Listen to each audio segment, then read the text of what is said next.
Mana 20 kunlik bo'lding. Sen bilan jiddiy gaplashib olmasak bo'lmaydi. Yaxshilab meni eshitgan. Sen qanaqa aqlli qizsan? Sen men bilan 9 oy qornimda umrligi bording. Sen bilan diplom oldik, sertifikatlar oldik, qancha o'qidik. Darslarda 5-6 soatlab o'tirding. Toksikoz bilan meni qiynamading. To'g'ri, adingni qiynadik, progesteronimni oshirib yubording. Adangga kapriznichество qildik. Ну ничего. Papa, значит, заслужил такое отношение. To'g'rimi? Nimaga endi sen? Kechqurun uxlamayapsan?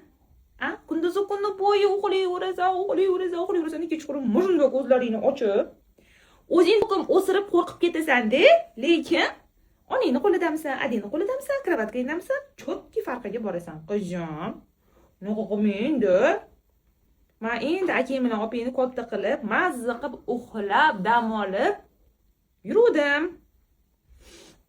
Jonim, iltimos, kechqurunlari uxlang, xo'p, o'zingiz aqlli qilishingizku, o'shalar.